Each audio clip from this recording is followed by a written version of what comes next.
할렐루야, 반갑습니다. 같은 하늘 아래 살고 있는데 김포가 이렇게 먼지 몰랐습니다. 2시간을 달려서 왔어요. 2시간을. 금요일 이 불금에 다른 데 안 가시고 이렇게 예배 자리에 오신 여러분들을 환영하고 축복합니다. 저는 4명의 자녀를 양육하고 있습니다. 별로 안 놀라시네요. 여기는 기본적으로 다 넷을 키우시나 봐요. 네. 제가 유일하게 좀 놀랐던 교회는 4명이라고 하면 다 소스라치게 놀랐는데, 그 교회는 6인 자녀를 둔 가정이 있었습니다. 그래서 어디 가서 제가 절대 꿀리지 않은데 그 교회에서는 좀 꿀렸다가 온 일들이 있었어요. 하나님은 여기 지금 어린아이들도 자녀들도 함께하고 있는데, 보라, 자식들은 여호와의 기업이요 태의 열매는 그의 상급이로다. 아멘. 다 짐이신가요? 혹시 어금니 꽉 깨물고 왼수 같은 우리 아이들이 있어서 차마 내가 대답은 못한다, 이런 마스크 속으로 지금 막 어금니 깨무는 소리가 들리시는데, 우리의 자녀들은 하나님의 태상급으로 주셨고 여호와의 기업으로 주신 줄로 믿습니다. 세상 이율 방법적인 방법들로 자녀를 갖는다면 저는 한 명도 낳을 수가 없어요. 정말 어렵게 결혼을 했고, 또 자녀들 요즘 한 명 키우는데 얼마 든대요? 4억 든대요. 여러분, 대학 보내는데. 여러분 4억 있으세요? 저 16억 원 없습니다. 그러나 처음과 끝을 아시고 이 아이의 처음과 나중을 책임져 주실 하나님께서 우리의 자녀들의 삶도 책임져 주실 줄로 믿습니다. 네, 아멘. 저는 이렇게 아이들을 말씀으로 양육하고 있고, 저희 첫째 아이가 지금은 이제 고등학교 2학년이 되었습니다. 이 아이가 16개월 되었을 때 이제 엄마, 아빠, 아멘, 이 3단어를 할 수 있을 무렵부터 이 아이에게 말씀을 먹이기 시작했습니다. 저희 맛있는 가정예배라는 이 타이틀이 너무나 마음에 드는 거예요. 말씀의 맛을 보면, 왜 우리 어르신들은 아실 거예요. 맛을 보고 맛을 하면 땡땡 간장. 맛을 봐야 알거든요. 가정예배도 정말 맛을 봐야 그 가정예배가 정말 맛있는 것을 알게 되듯이, 말씀도 꿀과 송이꿀보다 더 달달하는 말씀을 알기 위해서는 맛을 봐야 하는데, 제가 먼저 상공산 비전 성경암송학교라는 학교에서 윤희계 가정을 통해서 한 절 한 절 말씀을 먹다 보니까 이 좋은 말씀을 나 혼자 먹기에는 너무나 아쉬운 거예요. 그래서 저희 아이에게 먹이기 시작했고, 둘째, 셋째, 넷째는 태에서부터 암송 태교로 아이를 이렇게 출산할 수 있는 은혜를 주셨습니다. 그것이 시작이 되었어요. 예배를 드릴 수 있는 근간. 근데 저는 집사로 지냈던 시간과 사모로 지냈던 시간이 좀 깁니다. 이걸 왜 말씀드리냐면요, 제가 저희 아이들을 말씀으로 키웠습니다. 매일매일 가정예배를 드립니다. 예배를 매일매일 드려온 지 17년째 되었습니다. 이런 말씀들을 드리면, 사모님은 사모님이니까, 목회자 가정이니까 믿음의 몇 대를 거쳤을 거야 라고 오해를 하시는 경우가 정말 많은 거예요. 그런데 저는요, 믿음의 1대입니다. 저희 남편이 신학을 늦게 시작했어요. 셋째를 낳고 신학을 시작했습니다. 그전에는 집사의 직분으로, 저는 제가 할 수 없어서, 제가 이 아이를 끝까지 감당할 수 없어서 하나님의 말씀으로 붙들고 그 말씀으로 아이들을 키워주시기를 원하면서, 그래서 말씀을 붙잡았고 매일 예배 자리에 우리 아이들을 초대했습니다. 저희는 믿음의 1대이지만 아주 불우한 가정에서 자랐어요.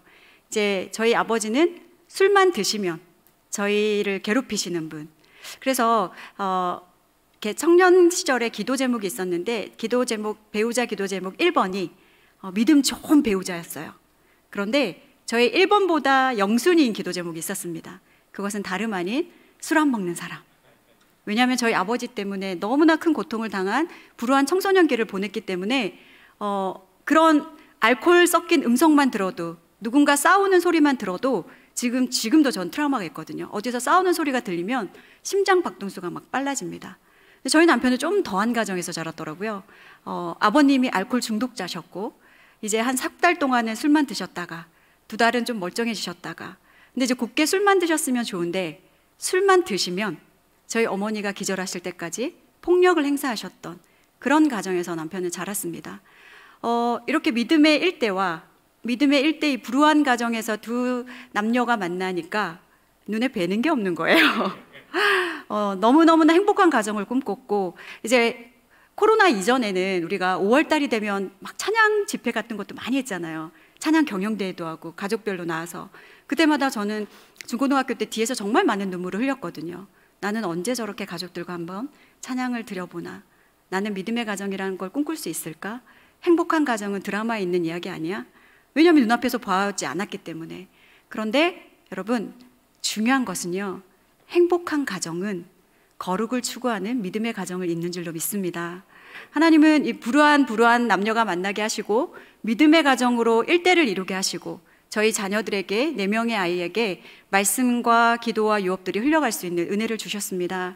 이 자리에 부모로 계신 우리 부모님들께 축복드리고 싶은 것은 부모라는 이름은 절대 그냥 주어진 이름이 아닙니다. 자녀를 통해서 얻게 된 이름이 부모입니다. 그러면 그 부모라는 이름을 주셨을 때는 자녀들에게 복음과 믿음과 신앙의 유업들을 흘려보내야 될 사명도 함께 주신 줄로 믿습니다. 혹시라도 그 사명을 아직 깨닫지 못하시고 계시다면 그 하나님 앞에 부르심 앞에 아멘으로 순종하시고 그것에 합당한 삶을 살아가실 때 처음과 끝이 되시고 모든 사람을 강하게 하시고 만유의 주제가 되시고 권세한 능력과 모든 것에 능력이신 하나님께서 우리의 자녀를 끝까지 붙들어 주실 줄로 믿습니다. 제가 3월 1일에 결혼을 했는데요. 그날이 어떤 날이죠? 네, 대한독립 만세를 불렀던 날입니다.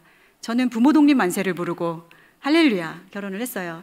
근데 이제 올해가 저희가 18주년 결혼 기념일이었는데 저희 아이들이 해마다 저희 부부가 뭐 기념일을 그렇게 챙기는 스타일은 아닌데 올해는 또 아이들이 매해마다 이제 놀라운 이벤트를 벌여주는데 올해는 갑자기 저희 부부를 이제 안방에 몰아놓고 나오지 마시라고 그래서 이벤트를 딱 하고 이제 부르는 거예요. 이제 딱 나갔더니 저희 남편과 저를 체포해서 수갑을 채웠습니다. 그리고 이렇게 여기 앞에 쓰시라고 이렇게 단을 만들어 놨더라고요.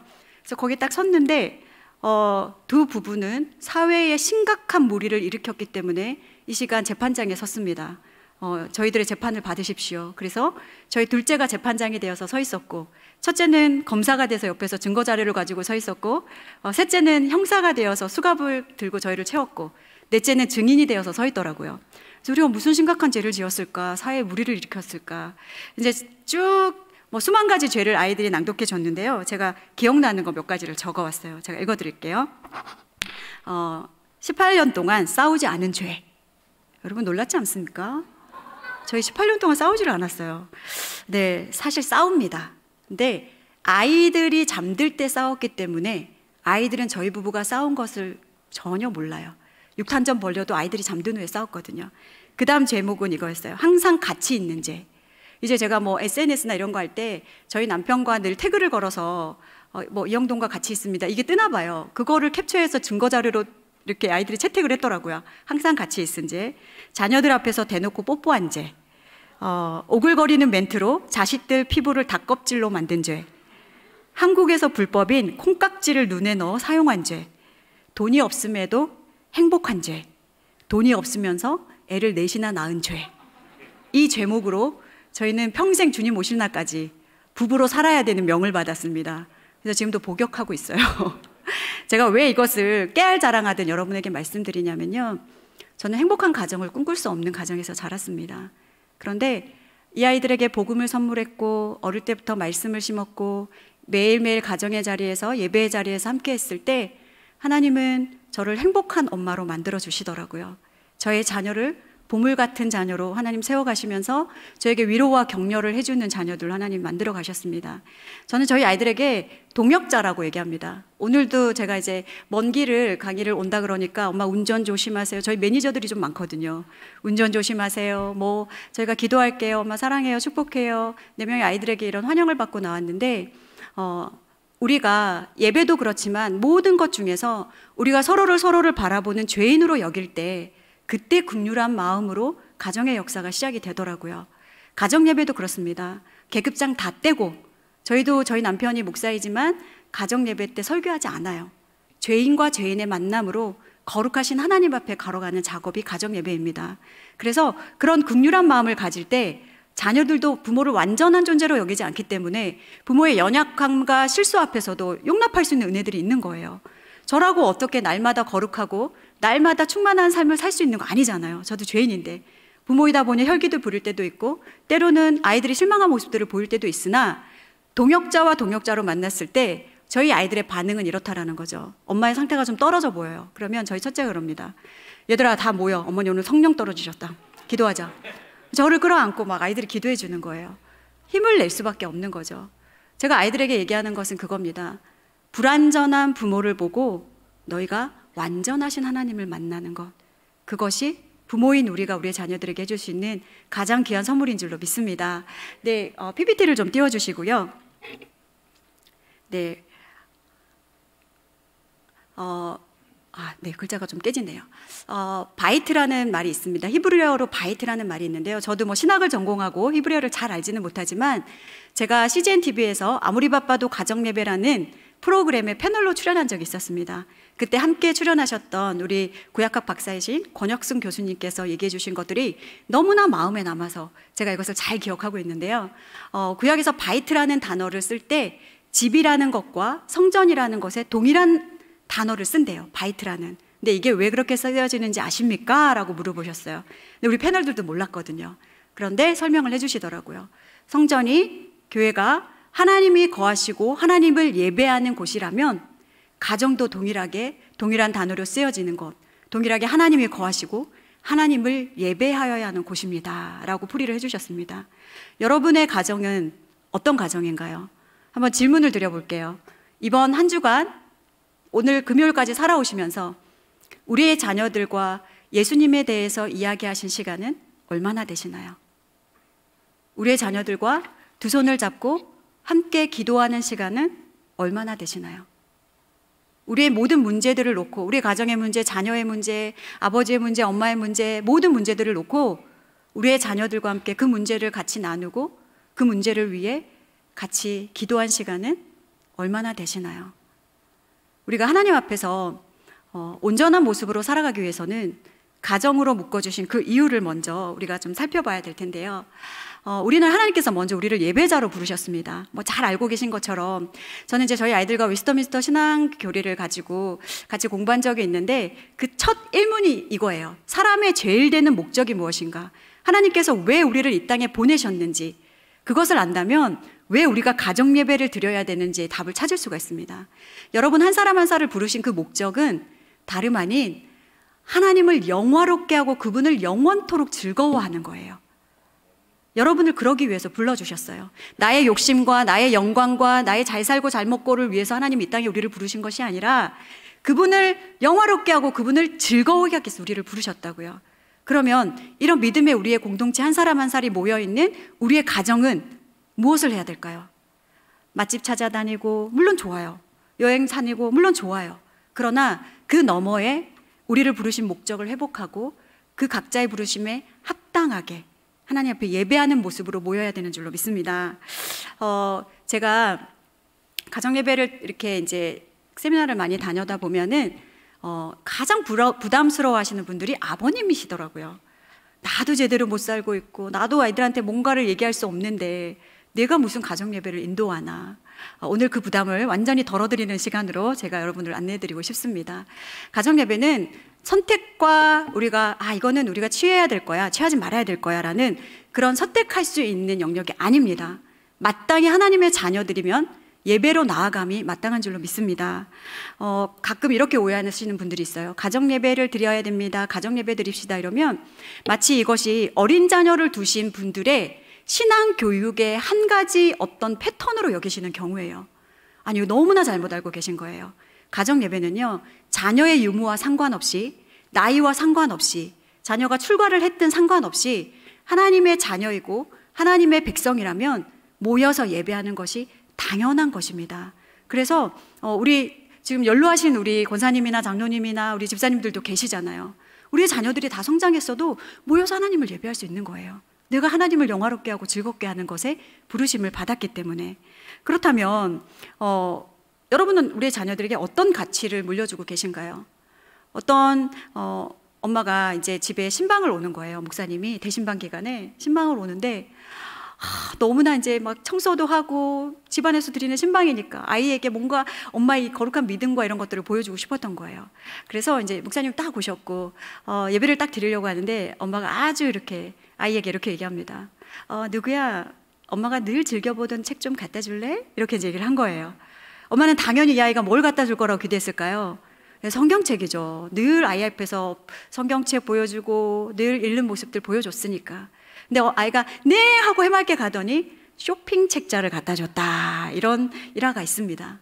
우리 아이들에게 보여지는 것, 여러분이 바라보고 계신 것, 여러분이 앉아있는 그 자리, 여러분의 솔려 들려져 있는 것, 이것이 우리의 자녀들에게 거룩한 문화가 아닌 아이들을 일탈할 수 있는 문화로 또 다른 가치관으로 만들고 된다면 우리가 어떤 자리에 앉아야 하는지, 우리 자녀에게 무엇을 보여야 하는지, 어떤 언어를 쓰고 어떤 시선을 해야 되는지를 우리는 결단해야 되는 줄로 믿습니다. 가정예배는요, 우리가 대면, 비대면, 예배 뭐 이런 얘기를 너무 많이 했지만 우리가 사람을 만나고 사람을 못 만나고의 문제가 아니라 하나님의 얼굴을 구하는 시간입니다. 그 시간만큼은 우리가 어떤 자리에 있든지 하나님을 예배할 수 있는 것, 이것이 가정예배입니다. 제가 아까 우리는 죄인들의 모임입니다 라고 말씀을 드렸던 이유는 가정예배 시간에 우리 부모님들은 우리 자녀들에게 뭔가를 가르쳐야 된다고 생각을 하세요. 뭔가를 끊임없이 아이들에게 가르쳐 줘야 된다. 그러다 보니 이것이 진정한 교육이 아니라 자녀들을 노엽게 하고 아이들을 힘들게 하는 시간으로 바꿔간다라는 거죠. 저도 이제 예배를 이렇게 쭉 오랫동안 드려왔잖아요. 저라고 처음부터 가정예배를 잘 들었을까요? 아니요. 됐어 얘들아, 다 들어가. 우리가 무슨 가정예배야. 때려쳐. 왜 이렇게 제 입에 찰싹찰싹 달라붙을까요? 많이 해봤다는 거잖아요. 그러면 우리 아이들이 할렐루야 하고 들어가죠. 누가 아이고 힘든 거는 부모님이시겠죠. 상실감, 좌절감을 맛보는 건 부모님이시지만 가장 기뻐할 사람이죠. 아니죠. 가장 기뻐할 것들은 뭘까요? 막인 거예요. 이 가정을 또 흩었구나. 또 이 가정에 예배드리지 못하는 환경들로 만들었구나. 우리 부모님들께서 명심하셔야 될 것은 가정예배 시간에 자녀가 보이면, 자녀의 태도가 보이면, 우리 중고등학생들 미안합니다. 하지만 우리 중고등학생들 예배드릴 때 어떤가요? 네, 좀비처럼 앉아있잖아요. 눈을 희번뜩 뜨고 찬양도 안 부르고 이게 시체인지 살아있는지 모를 정도로 그렇게 예배드리는 모습을 보면 우리 부모님들이 그냥 넘어가실 수 있다? 없다. 똑바로 앉아. 눈 똑바로 떠. 찬양 크게 해. 기도할 때 좀 목소리 내면 안 돼? 그냥 앉은 거 허리 좀 세우고 앉지. 하나하나 지적하기 시작할 때 하나님이 보이지 않는 거예요. 예배가 어디로 가야 되나요? 하나님께 상달되어야 될 예배를 우리 부모님들의 욕심과 기준에 의해서 우리의 자녀들을 잡는 시간. 그래서 실제로 가정예배의 트라우마를 가진 우리 자녀들이 너무나 많습니다. 가정예배자 드리자 그러면 와, 나 또 지옥으로 가는구나. 우리 아버지 맨날 앉아서 너 머리가 그게 뭐니? 성적이 그게 뭐야? 교회는 왜 늦게 오니? 하나하나 따지면서 아이들을 쥐잡지 잡으면 그것은 예배가 아닌 거예요. 예배는 우리가 혈연의 공동체를 넘어서 말씀의 공동체, 언약의 공동체로 하나님께 나아가는 시간입니다. 그래서 우리 부모님들이 먼저 예배자가 되셔야 돼요. 우리 아이들의 태도와 행동과 상황에 상관없이 그 자리에서 내가 먼저 예배자가 되어서 믿음으로 드리는 그 시간을 지켜나가셔야 우리의 자녀들도 와, 우리 엄마 우리 아빠는 정말 하나님 앞에서 예배를 참으로 드리시는 분이구나, 그렇게 예배자로 성장하게 되는 줄로 믿습니다. 여러분들에게 좀 물어보고 싶어요. 여러분은 정말 예배 드릴 시간이 없으신가요? 제가 세미나를 다녀오면 사모님 너무 바빠요. 저희가 저녁에는요 정말 예배 드릴 시간이 없어요. 아이들 학원 갔다 오면요 씻겨야 되죠. 씻기고 나면 숙제 봐줘야 되죠. 숙제 봐주고 나면 빨리 재워야 되죠. 도대체 예배 드릴 시간이 없습니다. 그런데 여러분, 우리가 정말 예배 드릴 시간이 없을까요? 우리는 즐겁고 행복한 일들 앞에서는 없는 시간도 만들어내는 사람들이잖아요. 누군가 오늘 나 진짜 시간 없어. 오늘 진짜 시간 없어.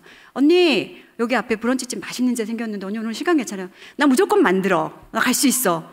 우리 달려갈 수 있잖아요. 우리는 시간이 없는 것이 아니라 예배드릴 마음이 없는 거예요. 하나님은요 최선의 자리에 계셔야 되는 분이지 차선에 계시는 분이 절대 아닙니다. 여러분의 가정에 하나님은 최선의 자리에 계신가요? 아니면 차선의 자리에 계신가요? 핑계로 성공한 사람은 김건모밖에 없습니다. 네, 웃으시는 분들은 제 연령대신 거예요. 저 곧 50을 앞두고 있거든요. 핑계대지 말지니라. 우리가 우리의 삶의 우선순위로 내어내지 않으면 절대 그 어떤 것도 해낼 수 없습니다. 우리가 아이들의 영어 공부 한번 시키기 위해서 얼마나 많은 시간을 투자하나요? 예배 시간 그렇게 길지 않거든요. 단 몇 분에서 은혜 받는 대로 그 시간들을 하나님께 드리는 건데 그 짧게 떼어드릴 시간이 조차 없다. 이것은 우리가 하나님을 최선으로 여기지 않는 것, 그분을 우리의 가정을 주인으로 여기지 않는 우리의 연약함입니다. 만약에 그런 마음이 드셨다면 정말 함께 회복하셔야 돼요. 그러면 여러분, 다이어트는 언제부터 하는 건가요? 내일부터 해야죠. 내일부터. 당장 오늘 눈앞에 맛있는 것들이 있는데 어떻게 다이어트를 오늘부터 해요? 그러나 예배는 절대 미루지 않기를 축복합니다. 예배는 오늘부터 하시는 거예요. 당장.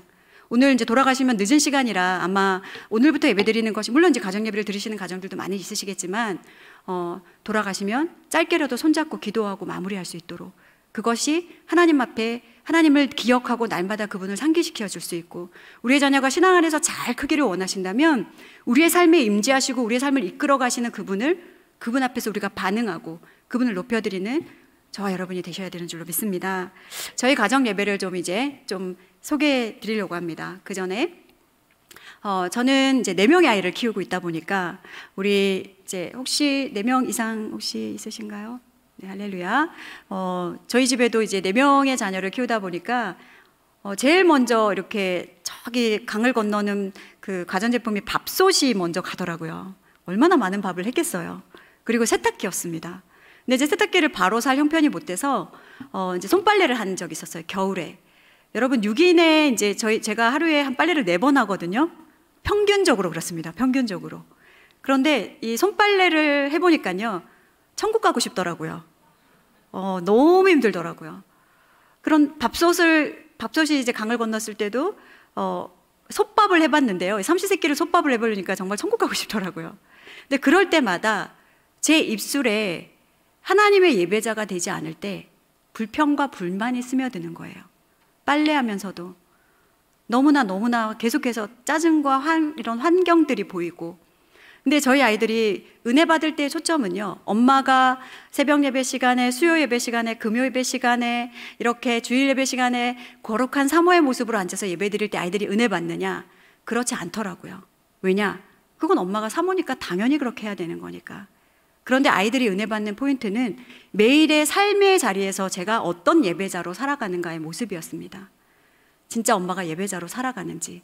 그래서 제가 날마다 하나님 앞에 기도할 수밖에 없었던 것은, 하나님, 저 하루살이 예배자 되게 해주세요. 저 많은 것도 필요하지 않아요. 저 일주일 잘 살겠습니다, 한 달 잘 살겠습니다가 아니라, 하나님, 저 오늘만 좀, 오늘 저에게 필요한 일용 양식 주실 때 오늘 하루치의 사랑 주세요. 사남매를 사랑할 수 있는 사랑. 이 아이들이 뭔가 죄를 짓고 왔을 때 이 아이들을 용서할 수 있는 그 하루치만 주세요. 하나님, 저 하루치의 절제와 하루치의 인내 좀 주세요. 그래서 갈라디아서 2장 20절 말씀을 매일 새벽 예배 때 제일 먼저 암송을 하고, 내가 십자가에 못 박히지 않으면 나의 자아와 계획이 모든 것이 살아날 그때 하나님 하루치의 은혜를 주세요. 그렇게 기도하면서 하루살이 예배자로 살아가려고 무지하게 애를 쓰고 있습니다. 그런데 저도 넘어지죠. 때로는 저도 넘어져요. 그런데 아이들이 알아요. 아, 엄마는 사람이지, 죄인이지. 그래서 우리가 예배자가 되어야지. 코로나로 이제 교회가 닫혔을 때에 저희 아이들이 이제 중고등 아이들이 있고, 저희 집에는 각 교회 학교에 아이들이 다 포진되어 있습니다. 그래서 그 교회 학교 특징들 다 알죠. 근데 이제 첫째, 둘째가 이제 남자아이인데 이 아이들이 교회 학교를 갈 때, 중고등부 우리 청소년들도 마찬가지겠지만 아침부터 샤워하고 꽃단장하고 이렇게 가기까지 한참의 시간이 걸리잖아요. 근데 이제 코로나 때문에 교회 문이 닫히고 집에서 예배드리기 시작할 때 아이들의 예배자로서의 모습이 하나하나 흐트러지기 시작했어요. 그 모습은 저도 마찬가지더라고요. 어느 순간 익숙해지고 어느 순간 편해지니까, 아, 이 시간에 빨래를 틀어놓고 딱 빨래를 넣어놓고 찬양이 시작되면 빨래를 넣어놓고 예배드리고 끝나면 널면 시간이 딱 맞겠구나. 아, 이때는 예전에는 꽃단장하고 머리 컬도 넣고 화장하고 정장 입고 내려갔던 예배 시간이 집에서는 편한 차림으로 늘어져서 예배를 드리는 나의 모습. 서로가 서로에게 실망하는 모습들이었어요. 그런데 그때 정신을 번쩍 차리게 되더라고요. 아, 우리가 환경 때문에 예배제의 장소만 옮겼을 뿐, 교회에서 가정으로, 가정에서 교회로. 그런데 그렇다면 예배자로서의, 우리의 삶의 태도의 예배자로서의 모습은 변함이 없어야 되는데, 장소에 따라 예배자로서의 모습이 변한다면 우리는 진정한 예배자가 아니구나. 그래서 아이들에게 제가 먼저 용서를 구하고, 우리가 다시금 하나님 앞에 예배자로 서자. 너희 중고등부 할 때처럼 꽃단장 하고서 주일날 아침에 거실에 나와서 예배 자리에 앉아.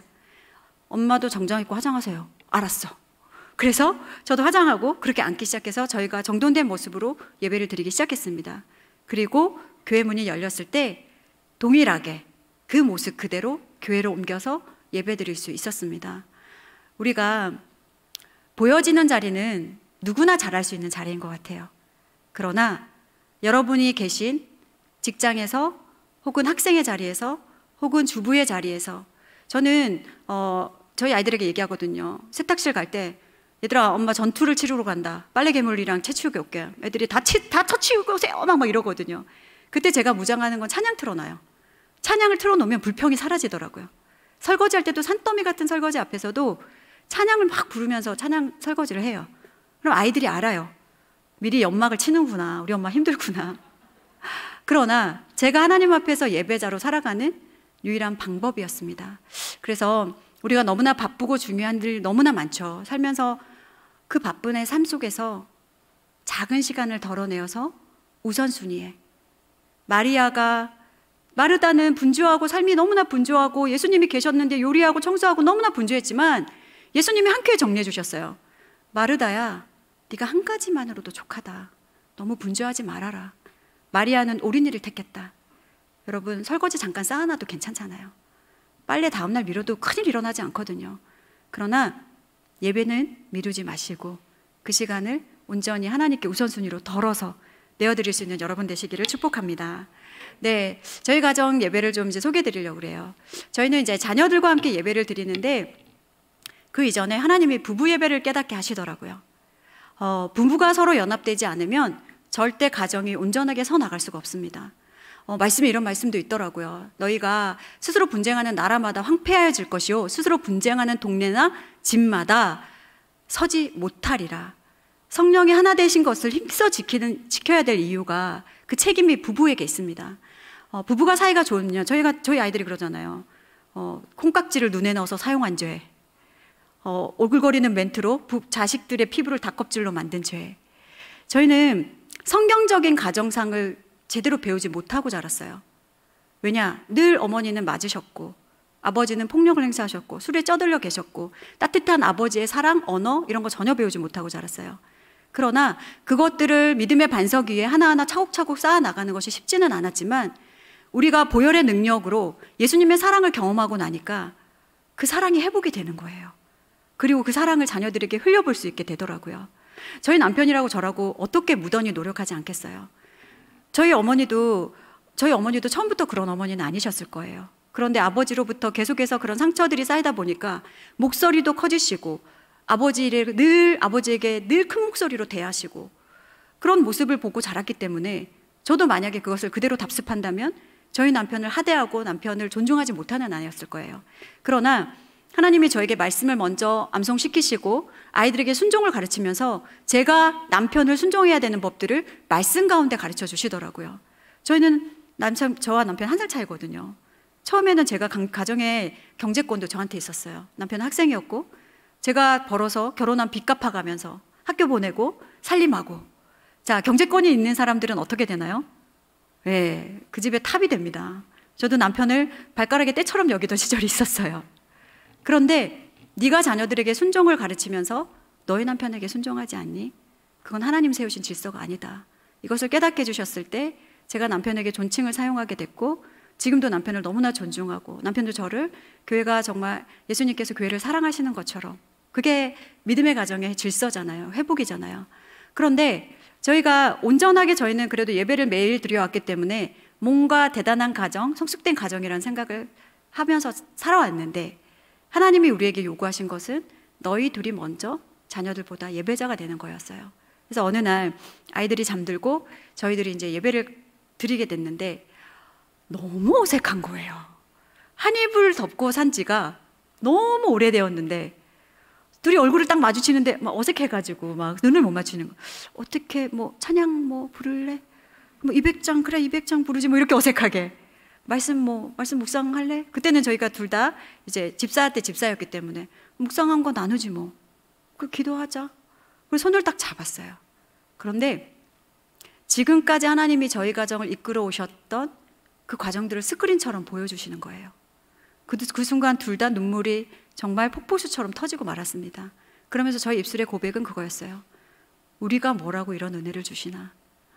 내가 뭐라고 하나님이 이런 가정을 만드시고 예배할 수 있는 은혜를 주시고 자녀들을 믿음 안에서 키울 수 있는 은혜를 주시나? 내가 뭐라고? 그 은혜 감격이 있다 보니까 너무나 감사밖에 안 나오는 거예요. 그래서 처음에는 어색함으로 시작했던 예배가 감사와 눈물로 끝난 예배였습니다. 이렇게 드려지고 나니까 저희 남편이 이제 큰 은혜를 받았더라고요. 그래서 밤에 저희는 이제 자기 전에 침대에 누워서 진짜 많은 얘기를 하거든요.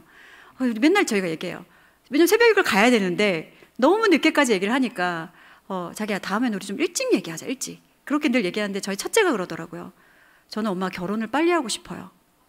왜 조이야, 왜 그런 생각을 했어? 했더니 엄마 아빠가 밤마다 속닥속닥거리면서 이렇게 얘기를 할 때 그게 너무나 부럽다는 거예요. 근데 사실 그 시간에 저희가 속닥거리면서 얘기만 하는 시간은 아니었거든요. 싸우는 시간도 있었는데 그러면서 저희 아이가 저희 부부의 비밀을 알게 됐습니다. 어떤 비밀이요? 자기 전에 함께 손 모으고 기도하는 거. 뭔가 문제가 있을 때마다, 자녀들의 문제가 있을 때마다, 물론 뒤에서 아이들 욕도 하죠. 그러나 그 문제를 하나님 앞에 올려드리고 함께 손 모으고 하나님께 나아가는 그 은혜의 방법들을 아이가 알고 결혼을 빨리 하고 싶다라고 얘기를 하더라고요. 우리 부모님들께서 먼저 하나님 앞에 예배자가 되시기를 축복합니다. 자녀가 없어도 괜찮아요. 자녀가 있어도 괜찮아요. 자녀가 어려도 괜찮고요. 자녀가 출가해서도 괜찮습니다. 중요한 것은 두 부부가 혹은 혼자, 저는 믿음의 일대에서 혼자 복음의 문을 열었거든요. 저희 집에서 예배드릴 수 없는 있을 때 저 혼자 그 자리를 하나님 지켜나가 계셨던 그 많은 시간들을 때로는 내 남편이 믿음이 연약해서 같이 예배드리지 못하는 우리 성도님들도 계실 거예요. 그럴 때 그 간절한 마음들을 하나님께 올려드리면서 그 시간을 하나님께 사모하는 마음으로 올려드릴 때 저희 가정에 이 불우한 두 사람을 하나님이 은혜의 가정으로 만드신 것처럼 동일한 은혜를 여러분 가정에 채워주실 줄로 믿습니다. 네, 저희 가정 예배는 이렇습니다. 저희 집에는 6명의 예배자가 있어요. 저희 남편과 저희가 예배 둘만 인도하는 게 아니라요, 4명의 자녀들이 동일하게 인도를 합니다. 언제부터요? 3살 때부터. 사모님 거짓말도 하지 마세요. 3살짜리가 어떻게 예배를 드리나요? 우리의 유아기에 있는 아이들은요, 흡수하고 모방하는 시기예요. 이때부터 차곡차곡 보아왔던 것들이 그대로 이 아이들에게 답습이 되고 예배자로 성장해 나갑니다. 저희 아이들도 이제 3살 무렵부터 예배 인도자로 세웠고, 말만 할 수 있으면 그 예배 인도 자리에 세웠을 때 아이들이 그 상태로 머물러 있지 않더라고요. 나이가 성장하면서부터 그 상태로 점점 예배자로 성장해 나가고, 아이들마다 예배자로 세웠더니 이제 권위를 인정해 주는 거예요. 어떤 권위냐면요, 앞에서 예배 인도자가 오늘 김장로님 기도하시겠습니다 했는데 저 안 합니다 이렇게 하시는 분 없잖아요. 권위에 인정해서 아멘 하는 거거든요. 그러면 어떠한 아무리 어린 자녀가 예배를 인도할 때 오늘 아빠가 기도하세요 그런데 싫어 이렇게 하지 않아요. 아멘하고 순종하는 거예요. 그것이 저희 가정의 일단 원칙입니다. 그리고 아이들마다 기본적인 예배의 구성은 같지만 거기에서 아이들마다 각자 나름대로의 예배를 재구성해요. 그래서 기본적으로 저희가 이제 다 같이 찬양을 부르고요.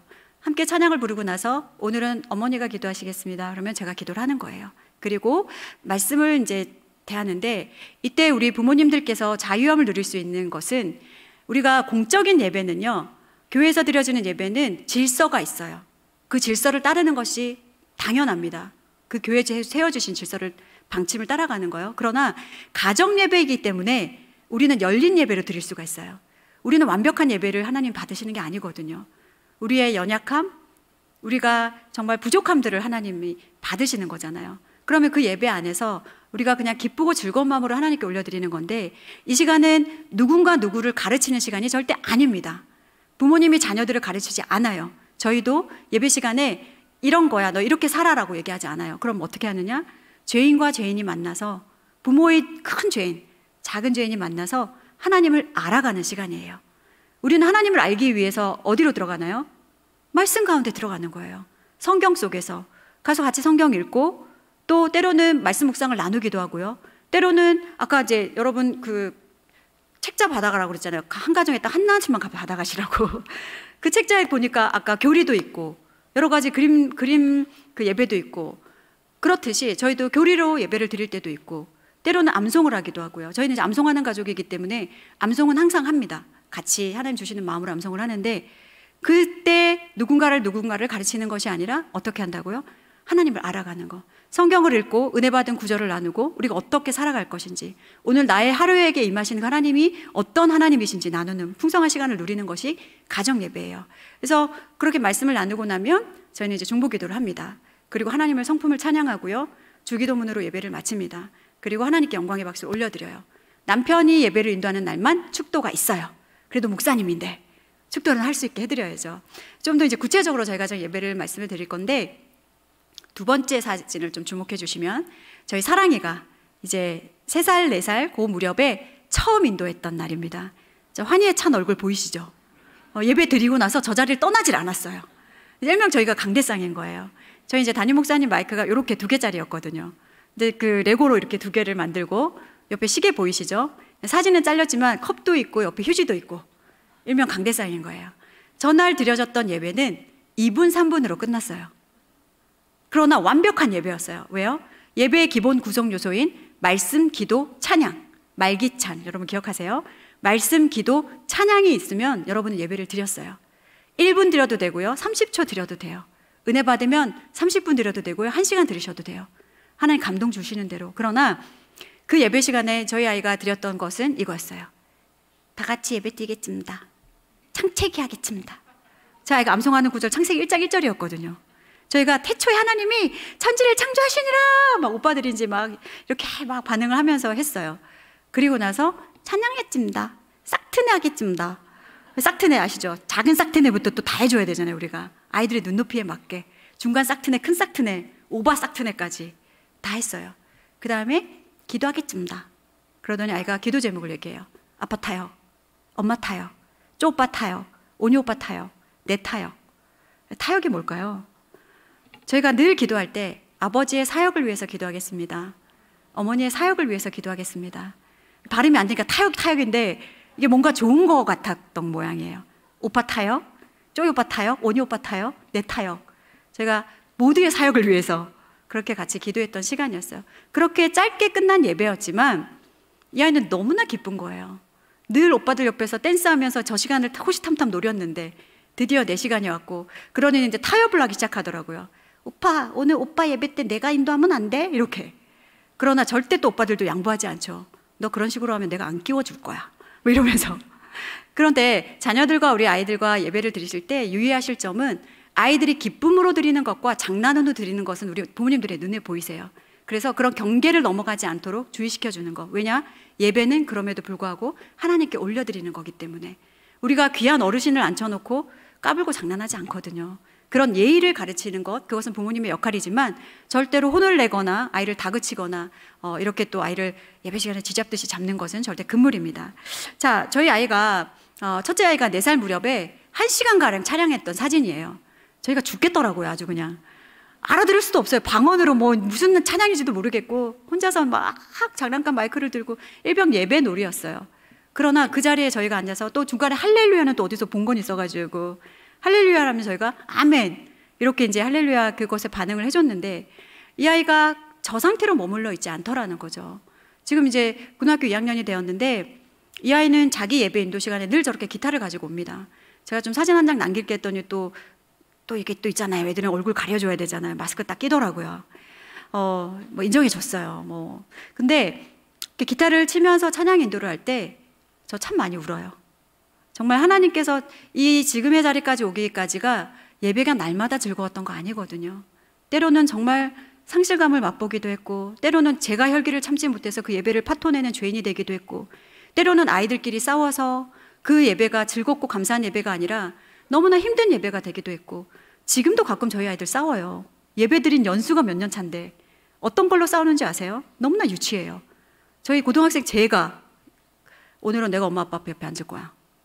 자리 가지고 싸워요. 나이가 몇 살인데. 오빠 싫어. 난 엄마 옆에 앉을 거야. 야, 너는 막내라서 맨날 엄마 옆에 앉잖아. 오늘 내가 앉을 거야. 그럼 제가 이제 정돈하죠. 얘들아, 예배 시간 전에 절대 마음을 뺏기지 말아라. 괜히 또 막 마음 감정 상하고 그러면 예배 드릴 때 힘들어진다. 이제 계속 어금니 깨물면서 얘기를 하죠. 그런 아이들이 그런가요? 비키라고. 엄마 옆에 떨어지라고. 이제 막 이러면 이제 싫다고 막 이러면서 이제 이렇게 하다가 앉으면서 또 팍 앉을 때 그냥 앉나요? 괜히 툭 치고 앉잖아요. 그러면 아프지도 않아요, 사실. 아야! 이러면서 또 엉엉 울죠. 그때부터 이제 초토화가 되기 시작하는 거예요.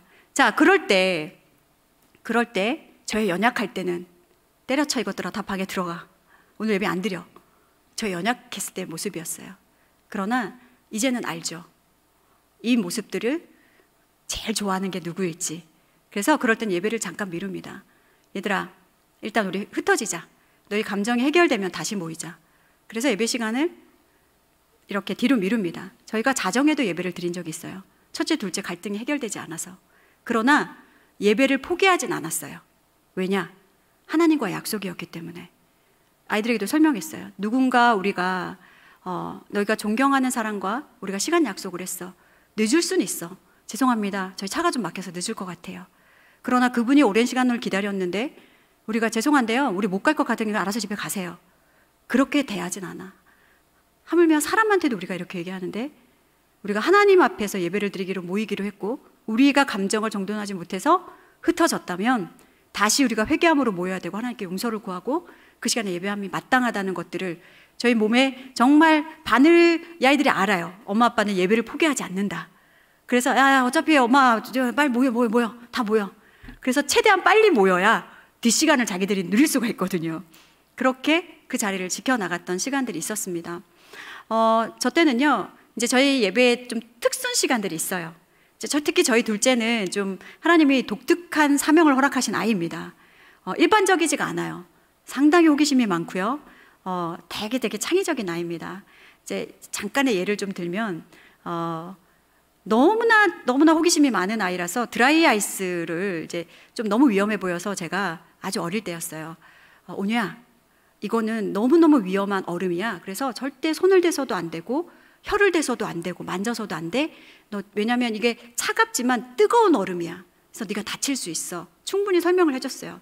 그랬더니 이 아이가 순종했더라고요. 절대 손을 대지 않았고 혀를 대지 않았어요. 근데 뭘 댔을까요? 쇠를 댔더라고요. 젓가락을 가져다가 드라이아이스를 막 후벼 팠어요. 근데 맛이 궁금했던 모양이에요. 그것을 어디다 댔을까요? 네, 직접 혀를 대지 않고 쇠를 혀에 댔더라고요. 그 다음은 그냥 여러분의 상상에 맡기겠습니다. 이런 아이인 거예요. 근데 이 아이의 모든 독특함과 창의성들을 하나님이 수용할 수 있도록 또 은혜를 주셔서 이제 이 아이를 잘 훈련해 나가고 있는데 이 아이가 이렇게 멋진 예배자로 성장할 줄은 몰랐던 거예요. 어떤 예배자가 되었냐면 저희 집에 열린 예배의 창시자입니다.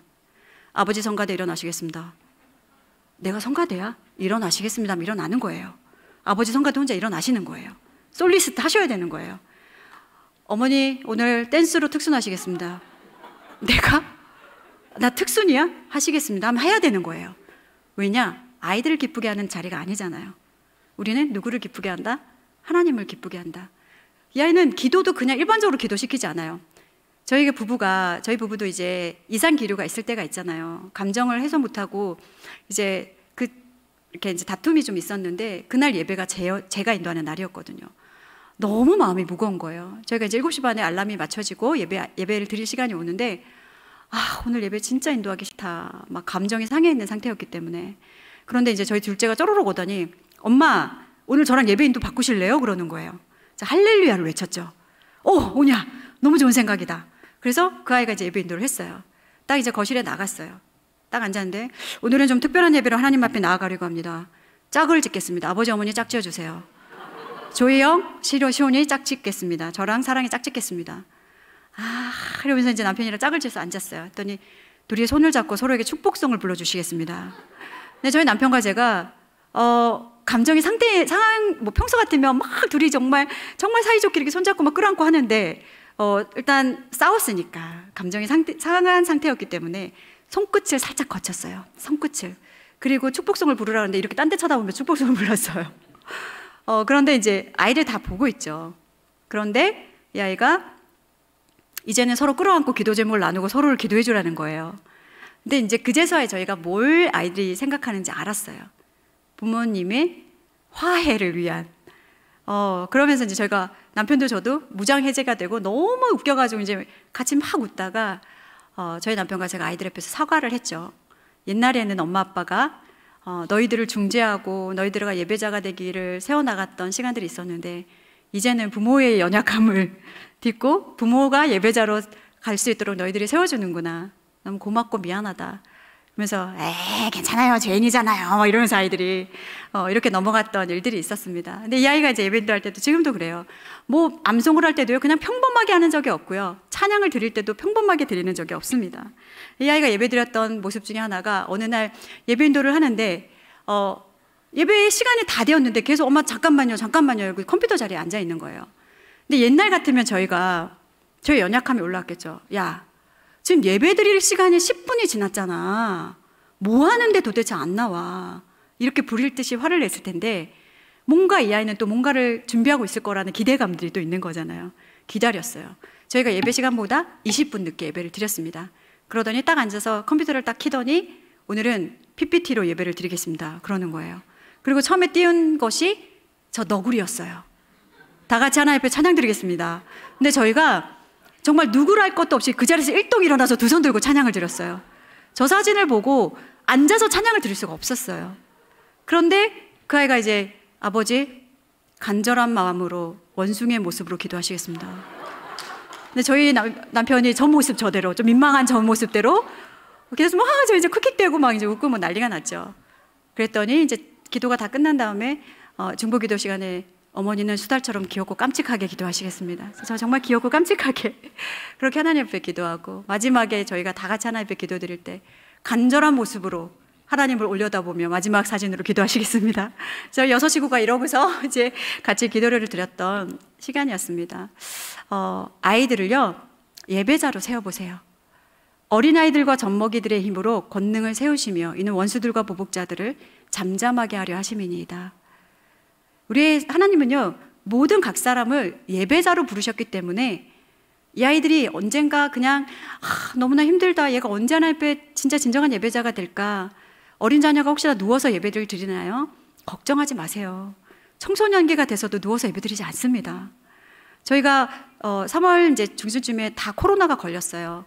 그래서 저희는 어차피 격리가 무의미하다, 그냥 한꺼번에 걸리고 한꺼번에 낫자, 그래서 다 같이 이제 있었는데, 가정 예배 시간을 드렸을까요? 안 드렸을까요?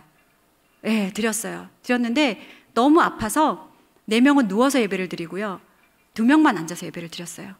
그러나 우리의 행동과 우리의 모습이 아닌 하나님 우리의 마음을 받으실 거라는 믿음이 있었기 때문에 힘들었지만 짧게라도 모여서 기도하고 말씀 한 절을 얌송하고 찬양하고 그렇게 예배를 마쳤습니다.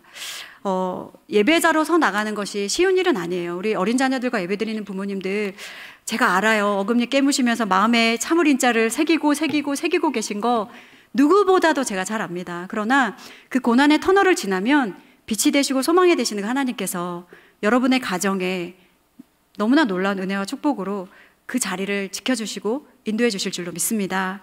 저희가 긴 시간을 지나오면서 우리가 예배의 자리를 지켰다고 생각했지만 아니더라고요. 하나님은 예배를 통해서 저희 가정을 지켜가셨습니다.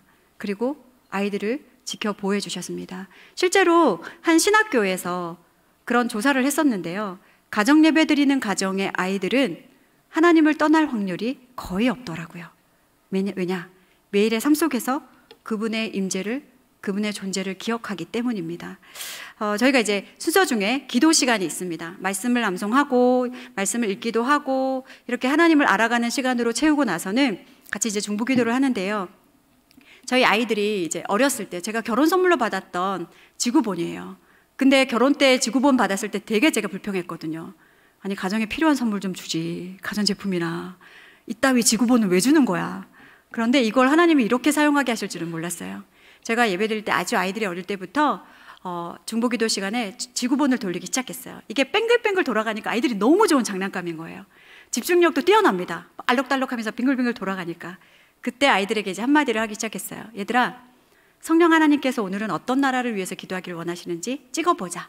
아이들이 막 돌리다가 꾹꾹꾹 찍는 거예요.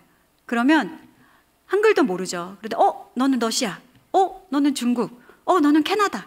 자, 각자의 자리에 손 얹으세요. 손을 얹는 거예요.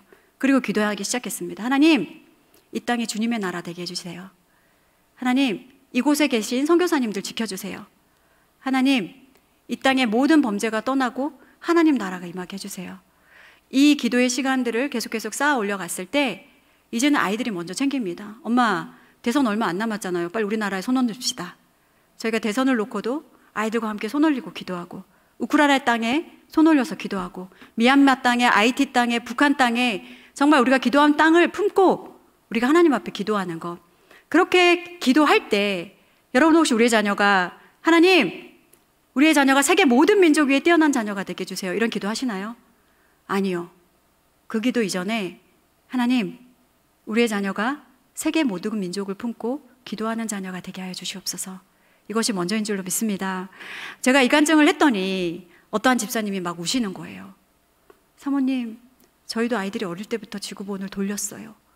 아니 그렇게 훌륭하신데 왜 우시냐고. 근데 저희는 어디로 여행 갈까? 얘들아, 내년엔 어디로 여행 갈래? 해마다 해외여행을 다니시는 가정이시더라고요. 근데 사모님, 그 끝을 생각하니 너무나 섬찟합니다. 저희도 이제는 기도하기 위해서 지구본을 돌리겠습니다 라는 고백을 해주셨어요. 저희 아이들과 이제 가정예배 시간에 기도할 때 항상 제일 먼저 나라와 민족을 위해서 먼저 기도합니다. 뉴스거리를 듣고 그냥 넘기는 것이 아니라 우리 부모님들이 저희 아이들 정치에 관심 엄청 많아요. 왜냐? 기도하거든요. 이 나라를 어떻게 하나님 바꿔 가실지 같이 기도하거든요. 북한에서 도발할 때마다 북한 땅에 놓고 기도하거든요. 하나님 제발 저 우상들, 저희 아이들이 어릴 때 어떻게 기도했는지 아세요? 하나님, 김정은이 예수님 믿고 장로님이 되게 해주세요. 이런 기도를 드렸어요. 남편이 목사이지만 이런 얘기합니다. 아니 그런 기도 하지 마. 그 사람 벌 받아야 돼. 벌 받아야 돼. 우리가 이런 기도를 합니다. 정말 극률한 마음으로 함께 기도해 나갈 수 있는 거. 그 다음에 누구를 위해서 기도해야죠?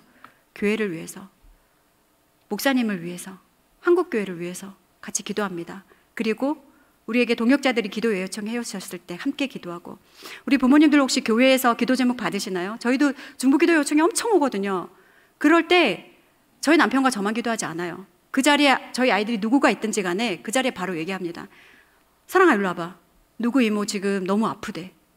병원 가신대. 우리가 기도하자. 그럼 그 자리에서 아이들과 함께 기도하는 거예요. 여러분, 기도의 용장은요, 훈련을 통해서, 저는 신앙은요 절대 교육으로 이루어지지 않습니다. 삶이에요. 여러분의 삶 속에서 우리의 자녀를 초대해 주시는 거예요. 맛있는 거 먹으면 아이 초대해서 먹고 좋은 데 데려가고 싶은 것처럼 기도의 자리에, 예배의 자리에 그 자녀들을 초대해 주셔서 그 자리가 그냥 삶이 되도록 가르쳐 주시는 게 신앙이에요. 신앙은 삶입니다. 절대 교육을 통해서 이루어질 수 없어요. 그러면 무엇을 위해서 우리 자녀들과 기도하냐? 저희는 끊임없이 지금도 가족의 구원과 또 여러 가지 중보기도 제목들과 마지막에 이제 저희 가정의 기도 제목들을 나누고, 너희들 어떤 기도 제목이니? 기도 제목 나눌래? 얘기해 줄래? 근데 이제 저희 첫째가 사춘기잖아요. 이 아이가 이런 기도 제목을 내놓는 거예요. 전 심각하니까 저희 기도 제목을 심각하게 들어주시고 저를 위해서 기도해 주시기 바랍니다.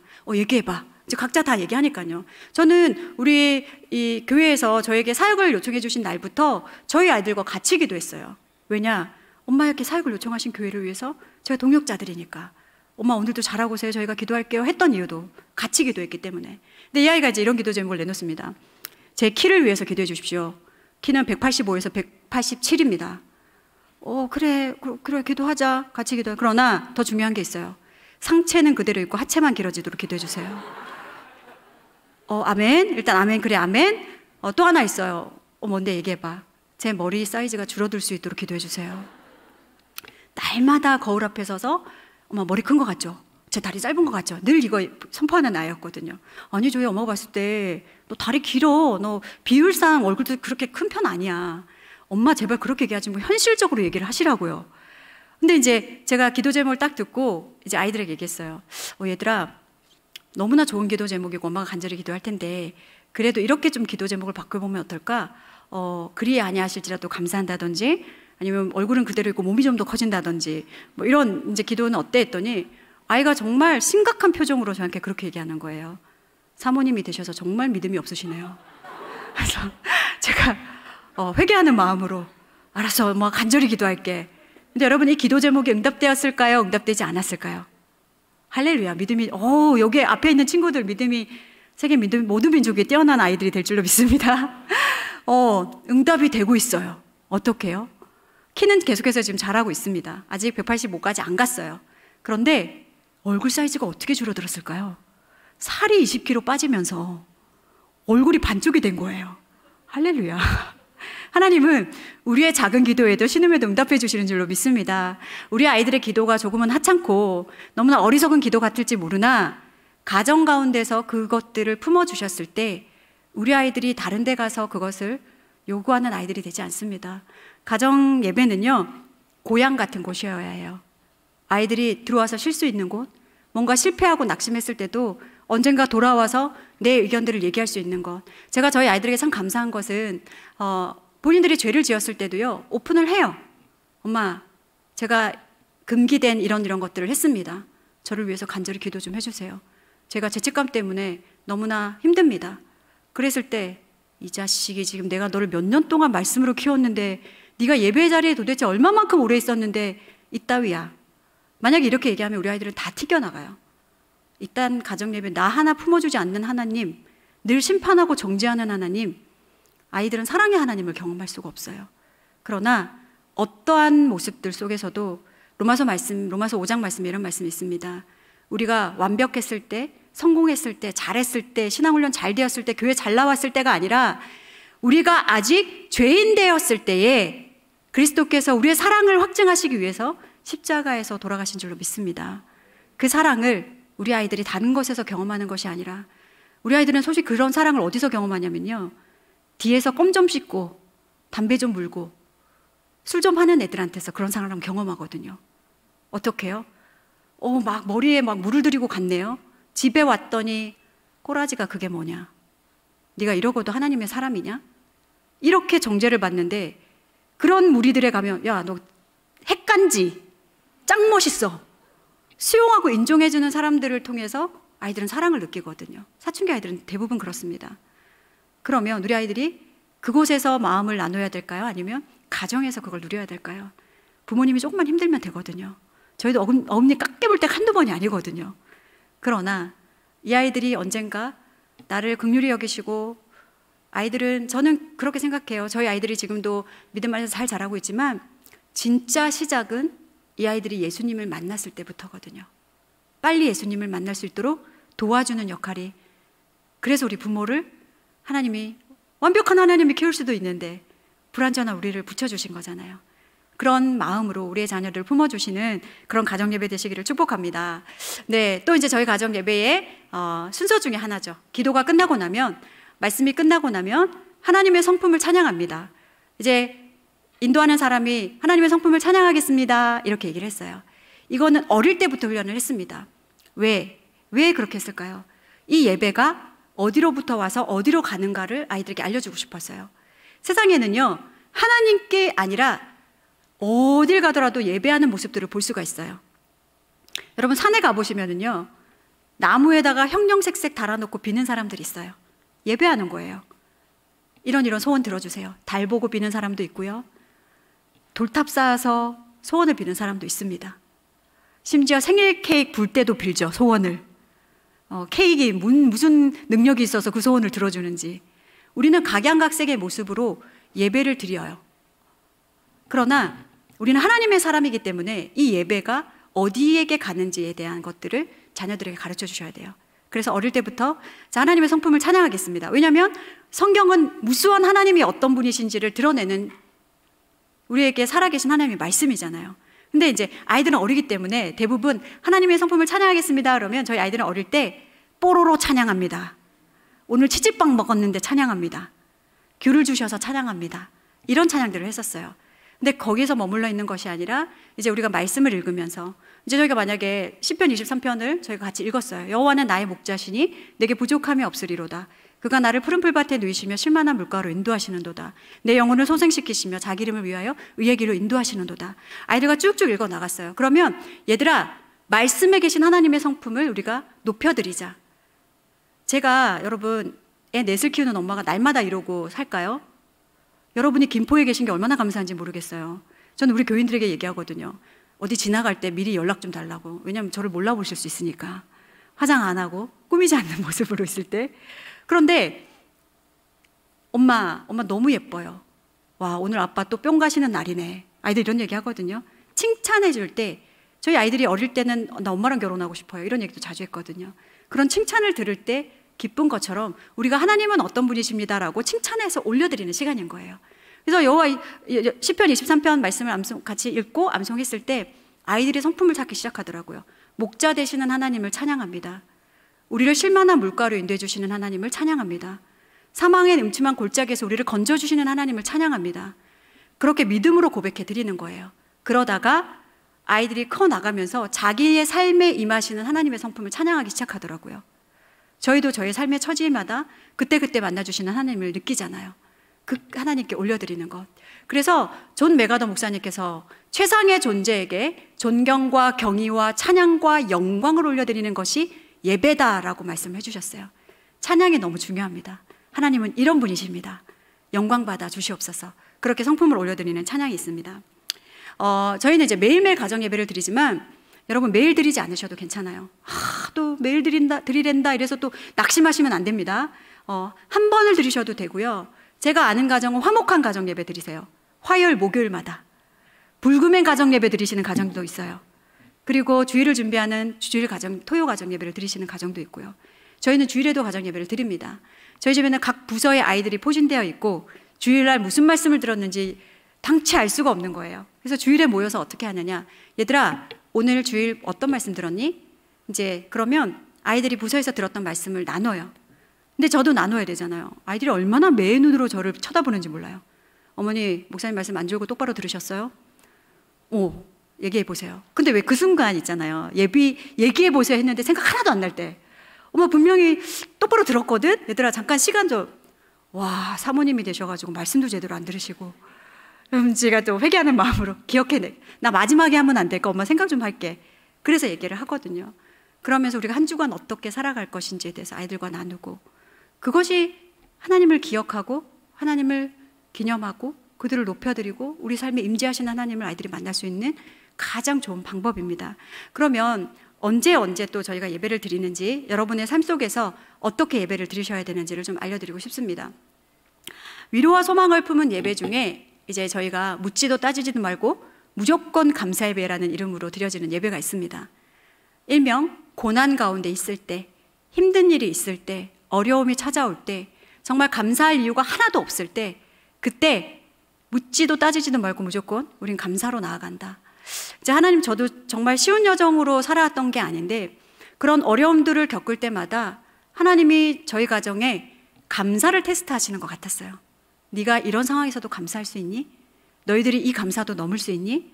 그러면 그 감사 너머에 또 다른 무언가 더 큰 일들이 저희들 앞에 닥칠 때마다 감사할 수 있을까? 감사로 넘어야 된다. 정말 치열하게 그 감사를 지키기 위해서 쌓아왔습니다. 저희가 교통사고 당했을 때도요, 다행히 아이들이 다치지 않은 것에 대해 감사. 저희가 이제 크랙하죠. 그거에 끌려서 가는데 마침 예배 시간이 되었어요. 할 일이 없더라고요. 아들이 너무 신나는 거예요. 엄마 이렇게 끌려가는 거 너무너무 재밌어요. 다치지 않아서 감사하니까. 야, 우리 감사 예배 드리자. 차는 찌그러졌어도 우리가 이렇게 온전한 거 하나님께 감사드리자. 저희가 독감이 다 걸렸었는데 막내만 살아남은 거예요. 자, 만약에 포커스를 바꿔서 야, 한 명도 안고 다 걸릴 수가 있냐? 이렇게 포커스를 두면요, 감사할 이유가 없어요. 겨우 한 명 살아남았다야. 그런데 시온이가 살아남은 거예요. 그럼 포커스를 바꿨어요. 야, 우리 다 걸렸는데 시온님 살아남게 해주신 하나님께 감사 예배 드리자. 그렇게 감사를 찾는 거였어요. 작년 연말에 저희 남편이 이제 천국을 가실 뻔했습니다.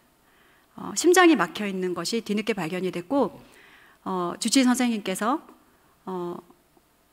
목사님 지금 천국에 안 계신 것이 하나님의 은혜입니다라고 얘기하실 만큼 정말 심각한 상태였던 거예요.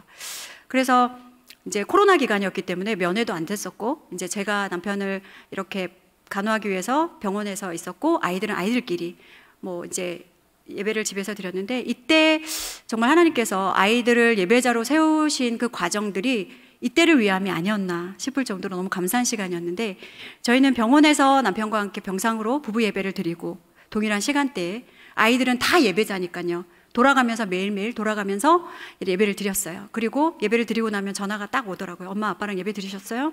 아빠는 감사함으로 너희들을 위해서 기도했어. 엄마, 우리는 아빠를 위해서 같이 기도했어요. 이런 전화를 받을 때 우리가 그동안 함께 모여서 예배드렸던 이 시간들이 얼마나 귀한 시간이었는지에 대해서 또 다른 감사가 생기는 거예요. 남편이 이제 살아서 퇴원을 하고 저희가 모여서 예배를 다 같이 드리는데 너무 감사가 되는 거예요. 남편은 더 했겠죠. 아이들을 볼 수 없었을 수도 있었잖아요.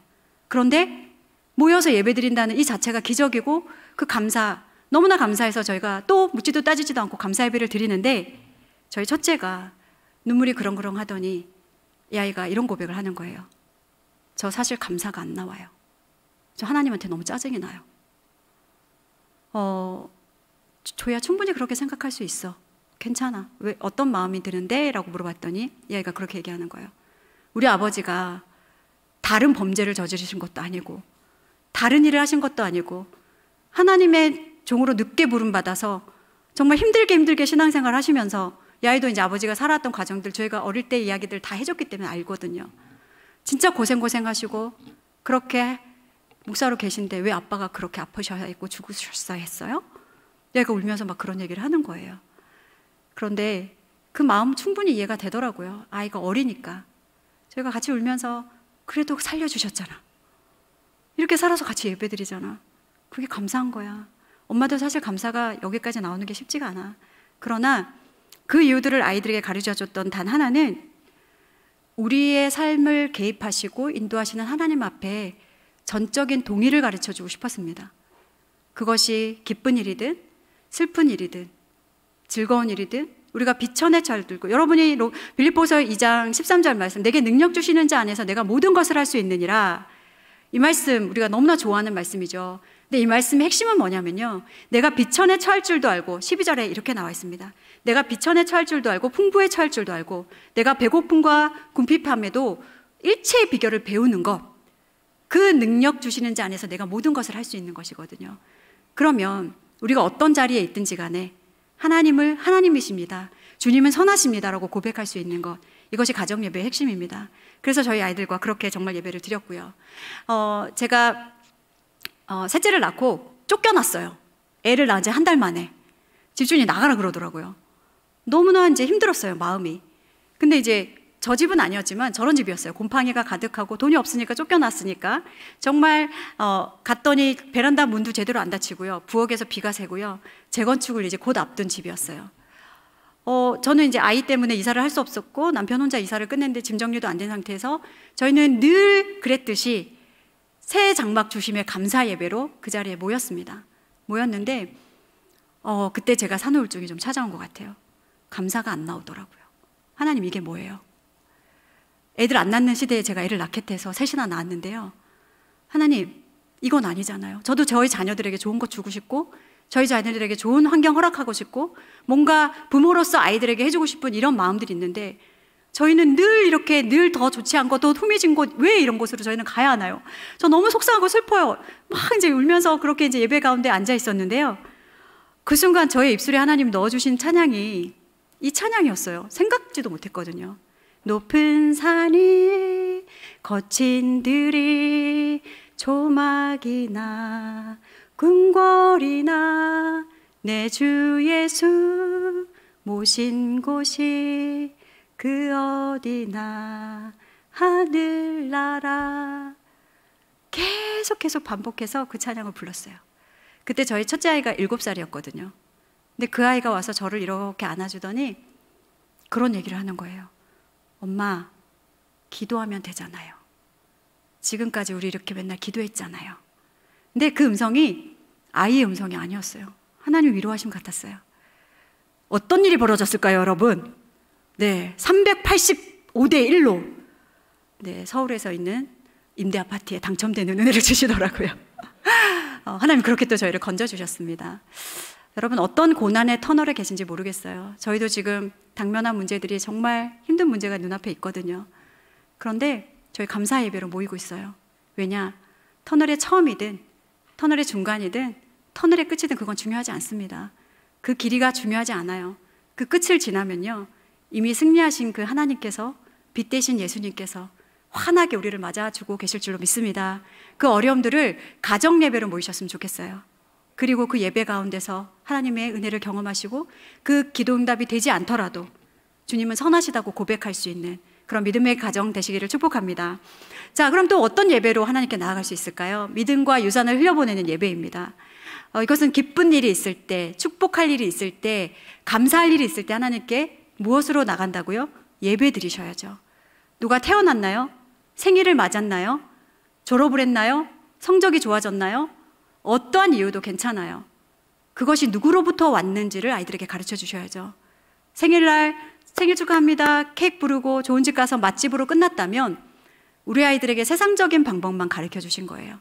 네가 이 땅에 보내주신 하나님의 은혜에 감사하고 지금까지 키워주신 하나님의 은혜에 감사하고 앞으로 역사하실 하나님의 은혜를 기도하면서 예배로 올려드리는 것, 그것이 가정 예배입니다.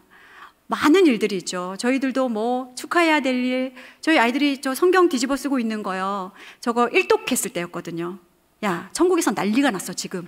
우리 파티를 하자. 아이들에게 평소에는 뭐 정말 지지분진하게 밥을 먹이지만 패밀리 레스토랑 가서 맛있는 거 사주고, 전날 저희가 일명 성경모를 썼습니다. 여러분 학사모 아시죠? 학사모 쓰면 끈 이렇게 옆으로 넘겨주거든요. 성경모 씌워주고, 야, 지금 천국은 난리가 났어. 그리고 우리에게 성경 일독을 할 수 있는 은혜를 주시며 감사하는 시간들. 저희 셋째가 환하게 웃고 있고 저희 남편이 미소를 짓고 있는 저 꽃다발 들고 있는 사진은요, 저희 셋째가 최근에 첫 월경을 시작했어요. 자, 그냥 넘길 수도 있죠. 그러나 이건 너무나 축하받아야 할 일이거든요. 왜냐? 소녀에서 숙녀가 되었는데요, 그냥 숙녀가 된 것이 아니라 생명을 잉태할 수 있는 은혜를 허락하신 거잖아요. 첫 월경을 터졌다는 건. 그래서 저희가 예배로 또 드렸어요. 축하해주고 예배드리고 덕담을 막 축복해주고 축복송 불러주고 예배를 드렸는데요, 중학교 3학년인 오빠가 초등학교 6학년인 여동생에게 이런 축복의 말씀을 해주었습니다. 너도 이제 소녀에서 숙녀가 되었잖아 사랑아. 혼전 순결을 지키도록 해. 저희 다 벙쪘지만 아멘 할렐루야 이렇게 박수를 하나님께 영광을 올려드렸습니다. 여러분, 우리의 자녀들이 삶 속에서 어떻게 하나님을 만나야 되냐면요, 나에게 주신 은혜의 복이 어디로부터 오는지, 은혜가 어디로부터 오는지, 결국은 이 끝은 누가 가지고 계신지 하나님이시잖아요. 내가 할 수 있는 것이 아무것도 없거든요. 성적이 올라갔나요? 하나님이 은혜 주신 거잖아요. 건강한가요? 하나님이 은혜 주신 거잖아요. 그렇게 하나님 앞에 믿음의 유산들을 흘려보내시는 여러분 되시기를 축복합니다. 때로는 가끔 우리가 하나님을, 예수님을 교회에 가둬두고 갈 때가 있어요. 언제요? 내가 원하는 거 하고 싶을 때. 휴가 갈 때 그러죠. 예수님 따라오지 마세요. 따라오시면 피곤해져요. 저희 신나게 놀 수가 없어요. 교회 좀 계셨다가요, 저희 휴가 갔다 오면 그때 찾으러 올게요. 저희 오션월드 갈 건데 예수님 같이 수용하기는 좀 힘들어요. 저기 멀찌감치 계세요. 그런데 우리가 그런 삶을 보여주면요, 우리의 자녀들도 삶 속에서 예수님을 만날 수가 없는 거예요. 그러면 모시고 가야죠. 휴가 가서도 예배 드리고, 저희는 차 안에서도 예배를 드리거든요. 지금 이제 시간이 늦었지만 제가 낮에 강의를 하고 집으로 돌아올 때 저희 가정들과 예배 시간이 맞으면 아이들이 전화가 걸어와요. 엄마 지금 예배 드릴 거니까 스피커 컷해요. 엄마 눈 감으시면 안 됩니다. 알았어. 저는 운전하면서 이원으로 예배를 드리는 거예요. 그렇게 아이들이 그냥 어디에서나 하나님이 우리와 함께 하시고 편지하시는 하나님, 무소부재하신 하나님, 그 하나님을 우리 자녀들에게 소개할 수 있어야 됩니다. 우리가 있는 자리 교회 안만, 가정에서만, 아니요, 어디서나 주님이 있는 그것들을 아이들이 알을 때 코람되의 삶을 배울 수 있게 되는 줄로 믿습니다. 그래서 다른 것이 믿음의 유산이 아니에요. 감사할 일 앞에서, 슬퍼할 일 앞에서, 혹은 어떤 일들 앞에서도 주님 앞에 예배로 나가는 것. 우리가 교회 안에서도 많은 절기들을 보내시죠. 예수님을 기억할 수 있는 부활절, 뭐 사순절, 또 여러 가지들, 그런 예수님의 교회를 따른 그런 절기들을 보내실 때도 교회의 어떤 행사로만 끝나시면 안 되는 거예요. 가정에 오셔서 또 기억하셔야죠. 예수님의 생애를 아이들이 기억해 나가야죠. 그것을 가정에서 하시는 거예요. 저희도 뭐 아이들과 저렇게 세족식도 하고요. 또 저희 아이가 그러더라고요. 저희 둘째가 그럴 걸 제안했었어요. 엄마, 석가탄신일에는 한 달, 두 달 전부터 이렇게 등 달아놓고 석탄일을 기념하는데 왜 우리 기독교는 그렇게 안 해요? 아이가 어릴 때 그런 질문을 하더라고요. 왜 꼭 12월 달 돼야지 트리를 하고 그제서야 예수님은 생일을 기뻐하고 오히려 산타크로스가 더 드러나고, 근데 왜 이거에 대해서 아무도 대응을 안 하는 거예요. 근데 깊이 생각하게 됐어요. 그래서 이 아이가 제안을 하더라고요. 우리는 11월 달부터 트리를 합시다. 그래서 저희 가정은 11월 초가 되면 트리를 해요. 예수님의 생일을 기억하고 감사하고 가정의 문화로 만들어 가셔야 돼요. 어떤 가치관을 아이들이 가지고 갈지, 그것들이 또 다른 삶이 되어서 이 아이들의 문화로 흘려보내줄 수 있는 것, 이것이 믿음의 유산들을 흘려보낼 수 있는 그런 귀한 가정 예배의 모습입니다. 제가 지금까지는 여러분이 저희 가정의 예배를 드리셨어요. 저희 가정의 백은실 사모가 어떻게 예배를 드려왔고 어떤 예배를 드렸는지 그 모습들을 보셨어요. 그런데 이제는 리셋을 하셔야 됩니다. 어떻게 해요? 우리 가정의 예배를 만들어 가셔야 돼요. 왜냐? 각자의 신앙의 성숙도도 다르고요, 연령도 달라요. 저희는 17년이라는 긴 시간을 차곡차곡 쌓아왔기 때문에 뭔가 대단해 보이실 거예요. 그러나 처음부터 이렇게 드렸던 가정이 아니라는 거예요. 처음부터 넘어지고 일어서고 넘어지고 일어서고를 반복해서 그 자리를 지켰더니 이런 은혜를 주셨어요. 그러면 이제는 여러분 가정만의 가정 예배를 만드셔야 돼요. 가족들이 모이셔서 우리 아이 자녀들과 가족 회의를 하세요. 우리는 언제 예배를 드릴까? 요일은 언제로 정할까? 시간은 언제로 할까? 우리는 아버지 퇴근일 시간이 늦으니까 그러면 아침에라도 짧게 예배를 드릴까? 아니면 아빠가 쉬는 토요일날 드릴까? 가족의 구성에 맞게 예배를 재구성하셔야 됩니다. 아까 말씀드렸듯이 예배는 말씀, 기도, 찬양이에요. 어떠한 형태도 상관없어요. 우리 하나님을 쫀쫀한 하나님으로 보지 마세요. 하나님은 마음이 넓으신 하나님이에요. 그렇잖아요. 우리의 자녀들이, 우리 부모님들 아실 거예요. 우리의 자녀들이 어버이날 막 수십만 원, 수백만 원 주지 않잖아요. 코모드든 1,000원짜리 꾸깃꾸깃한 거 가져와서 맛있는 거 사 먹으세요 할 때 얼마나 감동이 되나요? 마찬가지예요. 우리의 작은 마음, 하나님을 사랑하는 그 마음만 있으면 누구나 예배를 드리실 수 있습니다. 그리고 예배의 기준은요, 믿음이 성숙한 사람이 낮은 사람의 위치를 맞춰주시는 거예요. 연령대도 아이가 어리면 어린아이의 위치에 맞춰주셔야 돼요. 아이가 성숙하지 않은데 부모의 수준으로 아이를 끌어올리기 시작한다면 아이들은 예배를 싫어할 수밖에 없습니다. 그렇지만 저희 가정처럼 돌아가면서 예배를 인도를 하다 보면요, 어느 날은 3살짜리 눈높이의 예배를 드리기도 하고 어느 날은 어른의 눈높이의 예배를 드리기도 하고 아이가 그것을 배우면서 공적인 예배 자리도 흡수를 하더라고요. 부모님과 예배 드리는 그 모습을 통해서요. 그리고 이제 그것들을 해나갈 때 가장 중요한 것은 어떠한 상황과 형편에서든지 예배를 포기하지 않으셔야 된다는 겁니다. 그것을 기뻐할 것은 누구다? 마귀다. 핑계로 성공한 사람은 누구다? 여러분은 핑계로 성공할 수 없어요. 절대. 핑계치 마시고, 그 다음에 이제 저희는 늘 저녁에 이제 예배를 드리는데, 저녁에 예배를 잘 드리기 위해서는요, 행복한 식탁이 밑받침이 되어야 합니다. 그래서 들어보셨는지 모르겠지만 밥상머리 자녀교육이라는 게 있어요. 밥상에서 정말 좋은 교육들이 이루어지는데 저희도 밥을 먹을 때 정말 많은 대화를 하거든요. 저희 아이들이 궁금했던 것들 밥 먹을 때 다 물어봐요. 그러다가 야, 이건 우리가 같이 기도해야 될 문제인 것 같다. 그러면 그것을 가정 예배로 그대로 가지고 와서 기도하는 거예요. 밥 먹을 때 자기 연약함들을 얘기하다가 뭔가 들켰어요. 와, 너 그거 그러면 가정 예배 때 우리가 다 같이 이걸 좀 같이 기도하자. 이렇게 시작이 되는 겁니다. 그리고 예배를 드리실 때 주의할 점은 절대 적용은 나를 향해서 하나님이 우리에게 말씀을 주셨을 때, 말씀은 우리가 성령의 검이라는 표현을 합니다. 그런데 이 검을, 칼날을 절대 상대방에게 드리라고 주신 게 아니에요. 나를 조명하라고 주신 말씀이에요. 근데 은근슬쩍 우리 부모님들은 자녀의 불순한 태도나 자녀가 수정했고 싶은 마음들을 들 때 그것들을 살짝 비껴가게 말씀으로 이렇게 해서, 자, 우리 이 시간 출애굽기 20장 말씀 중에 내 부모를 공경하라, 이러면 땅에서 장수하리라, 이런 말씀을 암송하겠습니다, 뭐 읽겠습니다, 이러면 우리 아이들 기가 막히게 알죠. 그러면 저희 아이들 뭐라고 얘기하는 줄 아세요? 내 자녀를 노엽게 하지 말라 말씀 다 같이 읽겠습니다, 이렇게 반응해요. 누군가를 변화시키기 위한 자리가 아니라 내가 변하기 위한 자리입니다.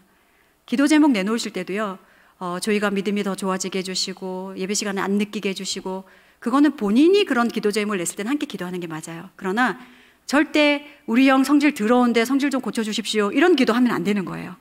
나를 향한, 적용은 나부터입니다. 그 다음에 우리 부모님들께 간곡히 말씀드립니다. 가정예배 시간을 지옥으로 만들지 마세요. 절대 훈육하지 마시고 뭔가 마음에 들지 않아도 그냥 꿀떡 삼키시고 어금니 꽉 깨무시고 하나님 도와주세요. 오늘 제가 넘기고 싶습니다. 정말 힘들어요. 하나님 저 모습, 저 좀비 같은 저 아이 모습 너무나 수용하고 싶지 않습니다. 하나님 도와주세요. 그러나 그 아이가 언제나 그렇게 시체처럼 있지 않아요. 언젠가는 복음을 통해서 심폐소생을 받고요, 살아나는 그때가 옵니다. 그때를 묵묵히 기다려주시는 역할을 우리 부모님들이 해주시는 거예요. 자, 저는 가끔씩 제가 이제 지금은 핸드폰을 제가 껐거든요. 근데 가끔 알람은 휴대폰을 무음으로 해놔도 알람은 소리가 나잖아요. 집회를 갔는데 저희 예배 시간에 알람이 계속 울리는 거예요. 저희는 가정예배 제도적 장치를 만들기 위해서 아까 이렇게 봤더니 그 목사님이 띄워주신 PPT에 가정에 어떤 예배 드릴 수 있는 환경을 만들어서 인증샷 찍으라고 얘기하셨잖아요. 저희 거실에도 예배 드리는 저희 가정을 너무나 기쁘게 여겨주신 한 작가님께서 예배 드리는 그림을 그려주셨어요. 그래서 늘 그 모습을 보면서 예배를 상기할 수 있도록, 또 어떤 저에게 세미나를 들으셨던 분들은 아무리 바빠도 가정예배 슬로건을 만드셔서 딱 제일 잘 보이는 거실에다가 붙이셨더라고요. TV 위에. 우리가 TV 볼 시간에 있어도 예배 드릴 시간은 없다. 이건 말 안 되니까. 아무리 바빠도 가정예배. 그리고 제도적 장치를 그래서 만드셨으면 좋겠어요. 핸드폰 알람도 맞추시고, 예배자 알람 저는 수시로 바꾸거든요. 소리, 나는 예배자입니다. 아니면 아무도 없는 곳에서 우린 예배하리라. 이런 찬양 울리면 가족들이 어떤 일을 하든지 간에 무조건 하던 일을 멈추고 모이는 거예요. 설거지를 하셨었나요? 그럼 설거지 멈추고 모이시고. 그러나 이런 건 요청할 수 있어요. 저희 남편이 갑자기 급한 전화가 왔는데 응대를 해드려야 되는데 교인이시고 뭐 그러면 잠깐만 통화만 끝날 때까지 기다려 달라고. 그러면 그 시간에 기다려 드리는 거예요. 그럼 배려는 또 할 줄 알아야 되죠. 또 칼같이 또 와 예배 시간인데 전화 받고 있는데 이러시면 안 돼요.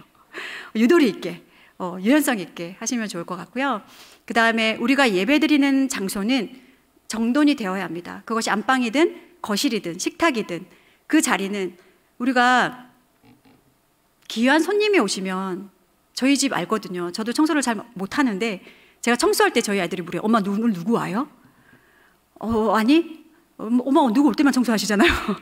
그렇게 얘기하거든요. 그러나 예배 드리기 전에는 얘들아 예배 드릴 장소를 정돈하자. 그러나 그것이 보여지는 장소뿐만 아니라 우리의 마음도 정돈이 되어야 합니다. 하나님 앞에 정돈된 마음으로 모일 수 있도록. 그 다음에 각자 자녀들에게 예배를 맡기셨기 때문에 다양한 예배들이 이루어질 거예요. 저희 아이들은 특순도 하고 어느 날 본인이 악기들, 저희 사남매는 막 자기네들 사남매 성가대도 있고요. 어느 날 랩으로도 뭐 하기도 하고요. 뭐 준비한 거 막 발표를 합니다. 그런데 그럴 때 다양성은 존중하지만 원칙을 넘는 뭔가 방종이 되고 하나님을 경외하는 마음이 아닌 장난과 가까운 어떤 행동들을 할 때는 그 자리에서 멈추게 해요. 그리고 예배 인도자의 자리를 일정 기간 동안 박탈합니다. 왜냐? 너에게 하나님을 기뻐하고 하나님을 즐거워하는 것, 이거는 우리가 마땅히 하나님께 드리는 거지만 그 반면에 우리는 하나님을 두려워하는 마음도 있어야 돼. 함부로 해서는 안 되는 거잖아요. 하나님은 신이시고 유일하신 하나님인데 그분 앞에서 아이들이 그래도 마음을 정돈할 수 있도록 이제 도와주시는 거죠. 그 다음에 모든 상황과 환경 속에서 절대 아이들은 예배를 포기해도 우리 부모님들은 포기하지 않으셔야 합니다. 그래야만 그 자리를 묵묵히, 그게 때로는 힘들고 넘어지고 나 오늘 또 실패했네, 낙심하지 마세요. 당연한 거예요. 그러면 어떻게 하면 돼요? 일어나면 되는 거예요. 어제 예배 좀 실패됐다. 오늘 다시 새로운 마음으로 리셋하고 하나님 오늘 하루치 또 은혜 주세요. 또 나아가고. 저는 우리 여기 계신 우리 어머님들과 우리 자녀들에게 당부드리고 싶은 게 있어요. 우리 아버님들을 좀 격려해 주셨으면 좋겠어요. 믿음의 제사장이거든요. 하나님이 가정에 세우셨고 아내 자식들의 머리 위에 엄마가 있고 아내의 머리 위에 남편이 있고요. 남편의 머리 위에 교회의 머리 되시는 예수님이 계십니다. 모든 축복은 위에서 아래로 흘러내려오는 것이 성경적인 질서의 방법이에요. 그런데 제가 한 교회에 가서 그때는 토크쇼식으로 이렇게 세미나를 했어요. 질문하시고 제가 또 그 부분에 대해서 강의할 부분은 강의하고, 근데 정말 연로하시고 머리가 백발이신 연세가 있으신 한 안수 집사님께서 나오셔서 그런 질문을 하셨어요. 저희도 예배를 드리는데 어떤 날은 너무나 직장에서 힘들어서 너무나 피곤해서 예배를 드리고 싶지 않은 날이 있는데, 근데 가장이기 때문에 이제 거기서는 자녀들과 같이 드리는 예배가 아니라 아버지가 주도하시는 예배를 늘 드려오셨던 것 같아요. 그러면서 그런 날 너무 힘들어서 예배를 드리기 싫다. 그럴 때는 어떻게 해야 되냐? 이제 그런 얘기를 하셨어요. 제가 뭐라고 얘기해 드릴까요? 그날은 아버님이 예배 드리지 마세요. 다른 분이 인도하시면 되죠. 그 대신 아버님은 위로받으셔야 돼요. 아버님의 가족이 여기에 누가 계신지는 모르시겠지만 그런 날은 아버지를 위로해 주셔야 돼요. 저희 아이들에게 배운 방법입니다. 저희 아이들이 남편이 힘든 날, 이제 저희 남편이 늦게 신학을 했잖아요. 이제 목사 안수를 앞두고, 그때도 아이들이 어렸지만 한 달 동안 온전히 아버지만을 축복하는 시간이 있었어요. 근데 아이들이 어떻게 예배를 인도했냐면요, 아버지 가운데로 와서 앉으세요. 예배에 동그랗게 앉아서 예배를 드리니까 아빠가 무릎 꿇고 가운데서 앉았어요. 내 아이들이 한 명씩 손을 얹고 돌아가면서 아버지를 축복하겠습니다.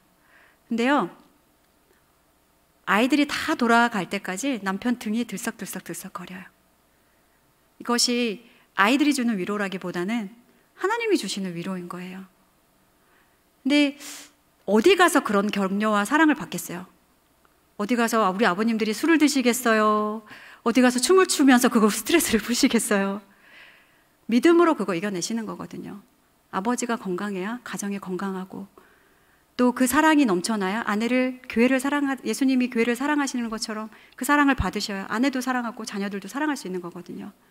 지금도 저희 남편을 아이들이 그렇게 축복합니다. 때로는 저를 위해서 그렇게 기도해 줄 때도 있고요. 때로는 제가 저희 자녀를 볼 때 힘들어 보이는 아이들, 오늘은 온유가 가운데 와서 앉아야겠다. 우리는 온유가 기도 제목을 오픈하지 않는 이상 어떤 게 힘들지 모르지만 우리는 함께 위로하고 격려하고 같이 예배할 수 있어야 되는 거야. 여러분, 정리하겠습니다. 예배를 포기하지 마세요. 축복입니다.